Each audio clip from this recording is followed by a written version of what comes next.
பணத்துக்கு தான் நிறைய பேர் வந்து போஸ்டிங் கொடுக்குறாங்க.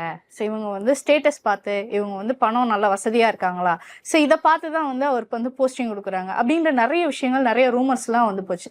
ஸோ அதை பற்றி நீங்கள் என்ன நினைக்கிறீங்க? மற்றவங்களுக்கும் எங்களுக்கு ஒரு வித்தியாசம் இருக்குது மேடம். நாங்கள் பண்ணுறது எங்கள் சொந்த பணம், எங்கள் சொந்த செலவு. இன்னைக்கு நாங்கள் ஒருத்தங்களுக்கு ஒரு வேளை சோறு வாங்கி கொடுத்தா கூட எங்கள் சொந்த பணம். ஓகேங்களா? அதை நாங்கள் யார்கிட்டயும் வாங்கிலாம் பண்ணலை, யார்கிட்டயும் டொனேஷன் வாங்கிலாம் பண்ணலை. இன்னைக்கு இவர் சொன்னார் பாரு நண்பர் அப்படின்னு சொன்னார் பார்த்தீங்களா, விலையில்லா விருந்தகம்னு சொன்னார் பார்த்தீங்களா, அந்த விலையில்லா விருந்தகம் இன்னைக்கு நாங்கள் கட்சி தோழர்கள், ஆனால் நான் ஒரு நாள் போடுறேன்னா நீ ஒரு நாள் போடுறேன்னா அப்படின்ற அளவுக்கு தான் போட்டி போட்டு இன்னைக்கு வருஷ கணக்காக அவர் பண்ணுறது. எப்படி அதெல்லாம் ஒன்றையெல்லாம் வந்துடாது. இப்போ நானும் பண்ணேன்னா அதெல்லாம் எப்படி வந்தது?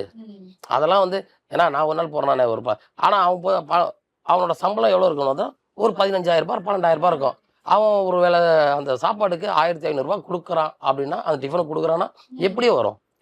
எங்கேயோ ஒரு ஃபயர் இருக்கணும். அது எங்கள் தலைவர்கிட்ட அதான் சொல்கிறேனே, இப்போ வரைக்கும் எங்கள் சொந்த காசில் செலவு பண்ணி நாங்கள் இந்த இடத்துக்கு வந்திருக்கோன்னா, நாளைக்கு எங்கள் தலைவன்கிட்ட ஆட்சி அதிகாரத்தை கொடுத்தா எங்களுக்கு மக்கள் பணம் வேண்டாம். எங்களுக்கு வேண்டாம் மக்கள் பணம்.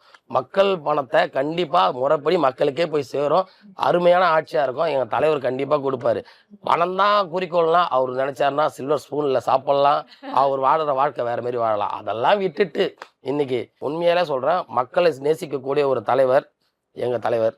Meenakshi Ammal Dental College and Hospital, Maduravayal, Chennai, ranked number 13 by NIRF.